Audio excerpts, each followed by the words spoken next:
ایک دن جبریل علیہ السلام آقا کریم صلی اللہ علیہ وآلہ وسلم کی پاک بارگاہ میں حاضر ہوئے تو پریشان تھے۔ تو آقا کریم نے پوچھا کہ اے جبریل، پریشانی کی وجہ کیا ہے؟ تو جبریل علیہ السلام عرض کرتے ہیں، یا رسول اللہ، اللہ تبارک و تعالیٰ کے حکم سے میں آج جہنم کا نظارہ کر کے آیا ہوں۔ یا رسول اللہ، جہنم کی سب سے نچلی والے طبقے میں منافق لوگ ہوں گے، اور چھٹے طبقے میں یا رسول اللہ مشرک ہوں گے، اور پانچویں طبقے میں یا رسول اللہ چاند اور سورج کی پوجا کرنے والے، اور چوتھے طبقے میں یا رسول اللہ آگ کی پوجا کرنے والے، اور تیسرے طبقے میں یا رسول اللہ یہودی ہوں گے، اور دوسرے طبقے میں یا رسول اللہ عیسائی ہوں گے، اور پہلے طبقے میں جناب جبریل علیہ السلام خاموش ہو گئے۔ تو آقا کریم نے پوچھا، جبریل خاموش کیوں ہو گئے؟ تو جبریل علیہ السلام عرض کرتے ہیں، یا رسول اللہ، پہلے طبقے میں آپ کی امت کے لوگ ہوں گے۔ جب آقا کریم صلی اللہ علیہ وآلہ وسلم نے یہ بات سنی جبریل علیہ السلام سے، تو آقا کریم زار و قطار رون لگے، اور آقا کریم نے اپنے حجرہ مبارک کا دروازہ بند کر لیا، اور اللہ کی بارگاہ میں سجدہ ریز ہوئے، اور اللہ کی بارگاہ میں یہی کہتے، یا رب ہب لی امتی اللہم اغفر لی امتی۔ تو آقا کریم صلی اللہ علیہ وآلہ وسلم 3 دن اپنے حجرہ مبارک میں رہے۔ نماز کے وقت دروازہ کھلتا، نماز ادا کرتے، اور فوری اپنے حجرہ مبارک میں چلے جاتے، تو اللہ کے حضور دعا کرتے۔ تو جناب حضرت ابو بکر صدیق رضی اللہ تعالی عنہ سے یہ منظر نہ دیکھا گیا، تو آپ نے جا کر 3 دفعہ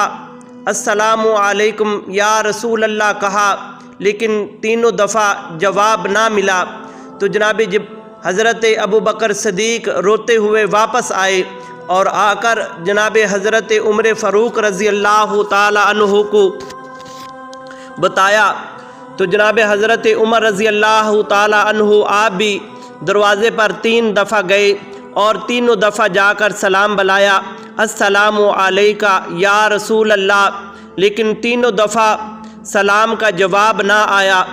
تو جناب حضرت عمر فاروق نے حضرت سلیمان فارسی رضی اللہ تعالیٰ عنہ کو بھیجا۔ تو حضرت سلیمان فارسی کہنے لگے کہ اتنی بڑی ہستی کے جانے سے بھی آقا کریم نے دروازہ نہیں کھولا۔ تو حضرت سلیمان فارسی نے یہ سارا واقعہ جناب حضرت سیدنا علی المرتضیٰ رضی اللہ تعالیٰ عنہ کو بیان کیا۔ تو سیدنا علی المرتضیٰ رضی اللہ تعالیٰ عنہ کہنے لگے کہ جناب حضرت ابو بکر صدیق کے جانے سے دروازہ نہیں کھلا، اور پھر حضرت عمر فاروق کے جانے سے بھی دروازہ نہیں کھلا، تو میں ایسا کرتا ہوں کہ آقا کریم صلی اللہ علیہ وآلہ وسلم کی پیاری لخت جگر سیدۃ النساء سیدہ فاطمہ الزہرا سلام اللہ تعالی ان کو جا کر میں بتاتا ہوں۔ تو راوی لکھتا ہے، تو جناب حضرت علی المرتضیٰ نے جا کر سیدۃ النساء فاطمہ الزہرا سلام اللہ تعالی کو سارا واقعہ بیان کیا۔ تو سیدۃ النساء آقا کریم کے حجرہ مبارک کے دروازے پر پہنچی، اور جا کر دروازہ کھٹکھٹایا اور سلام پیش کیا۔ تو آقا کریم صلی اللہ علیہ وآلہ وسلم نے فوری اپنی لخت جگر کی جب آواز سنی تو دروازہ کھولا، اور آقا کریم صلی اللہ علیہ وآلہ وسلم نے اپنی بیٹی کو سینے سے لگایا، اور پھر اللہ کی بارگاہ میں آہوزاری کرنے لگے۔ تو جناب سیدۃ النساء نے پوچھا کہ اے ابا جان، کیا وجہ ہے، کس وجہ سے آپ نے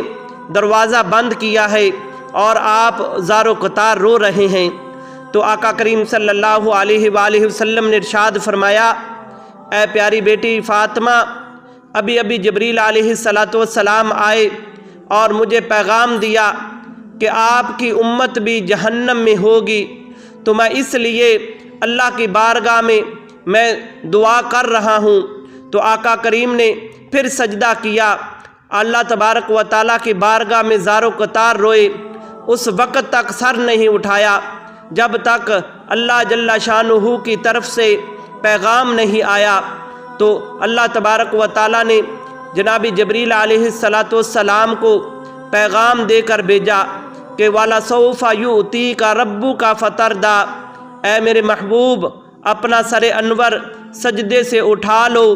آپ کی امت کے معاملے میں ہم تمہیں خوش کر دیں گے،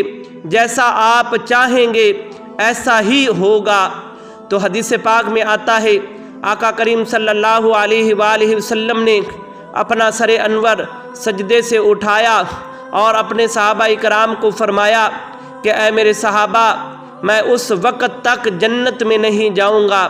جب تک میرا ایک بھی امتی جہنم میں رہا۔ میں اپنے آخری امتی کو بھی جہنم سے نکال کر جنت میں لے کر جاؤں گا اور پھر میں اس کے بعد جنت میں جاؤں گا۔ سبحان اللہ۔ تو دوستان محترم، یہ میرے آقا کریم صلی اللہ علیہ وآلہ وسلم کی شان کریمی ہے کہ آپ اپنی امت کے غم میں آپ نے زندگی بسر کی۔ حدیث پاک میں آتا ہے جب آپ کی ولادت باسعادت ہوئی تو اماں جی فرماتی ہیں، سیدہ آمنہ سلام اللہ تعالی آپ فرماتی ہیں، میں نے دیکھا کہ میرے ننھے لال کے ہونٹ ہل رہے ہیں۔ جب میں نے آقا کریم کے ہونٹوں کے قریب اپنے کان کیے تو میرا بیٹا یہ کہہ رہا تھا، اللہم اغفر لی امتی، اللہم اغفر لی امتی۔ اور جب آقا کریم صلی اللہ علیہ وآلہ وسلم معراج والی رات اللہ تبارک و تعالیٰ کے عرش کے سیر کے لیے گئے تو وہاں بھی اللہ جل شانہ کی بارگاہ میں یہی التجا پیش کی کہ اللہم اغفر لی امتی، کہ یا رب العالمین میری امت گناہ گار ہے۔ تو جب آقا کریم صلی اللہ علیہ وآلہ وسلم کا وصال مبارک ہوا تو حدیث پاک میں آتا ہے آقا کریم صلی اللہ علیہ وآلہ وسلم کے چچا زاد بھائی جناب حضرت قصب بن عباس رضی اللہ تعالیٰ عنہ آپ فرماتے ہیں، جب میں نے آقا کریم کو ان کے روضہ انور میں اتارا تو میں کیا دیکھتا ہوں کہ آقا کریم کے لب مبارک ہل رہے ہیں۔ جب میں نے اپنے کان آقا کریم کے لب مبارکہ کے کول کیے تو آقا کریم اللہ کی بارگاہ میں یہی فرما رہے تھے، اللہم اغفر لی امتی، اللہم اغفر لی امتی۔ تو دوستو دیکھو کہ اللہ تبارک و تعالیٰ نے ہمیں کیسا کریم رسول عطا فرمایا جنہوں نے ہر وقت اپنی امت کی فکر ہی رہی، اور ایک ہم ہیں کہ ہم اللہ تبارک و تعالیٰ کے پاک محبوب علیہ السلام کی سنت مبارکہ کو چھوڑ کر ہم شیطان کے چال پر چل رہے ہیں، شیطان کے بتائے ہوئے رستے پر چل رہے ہیں۔ ہم رحمان کے رستے کو چھوڑ کر اور آقا کریم صلی اللہ علیہ وآلہ وسلم کے رستے کو چھوڑ کر ہم شیطان کے رستے پر چل رہے ہیں، اور ہماری پریشانی کی وجہ بھی بس یہی ہے کہ ہم نے اپنے کریم آقا صلی اللہ علیہ وآلہ وسلم کے حکم کی حکم عدولی کی ہے، اسے پیچھے چھوڑا ہے، اپنی من مرضی کی زندگی بسر کر رہے ہیں۔ ہماری پریشانی کی بس وجہ بھی بس یہی ہے کہ ہم نے آقا کریم کی سنت کو ترک کر دیا اور اللہ تبارک و تعالیٰ کے فرض کو ہم نے ترک کر دیا، اس لیے ہم پریشان ہیں۔ اللہ کی بارگاہ میں دعا ہے کہ اللہ جل شانہ ہمیں آقا کریم صلی اللہ علیہ وآلہ وسلم کی سنت مطہرہ پر عمل کرنے کی توفیق عطا فرمائے۔ اور بس اسی دعا کے ساتھ ہم اپنی ویڈیو کو مکمل کرتے ہیں۔ تمام تعریف اللہ جل شانہ کے لیے جو وحدہ لا شریک ہے، اور درود پاک آخر الزمان نبی جناب حضرت محمد مصطفیٰ صلی اللہ علیہ وآلہ وبارک وسلم کے لیے، اور تمام دعائیں اپنے والدین کے لیے جن کے والدین زندہ ہیں، اللہ جل شانہ انہیں عمر خضری عطا فرمائے، اور جن کے والدین اس دنیا سے چلے گئے ہیں اللہ جل شانہ ان کی کامل مغفرت اور بخشش فرمائے۔ آمین ثم آمین۔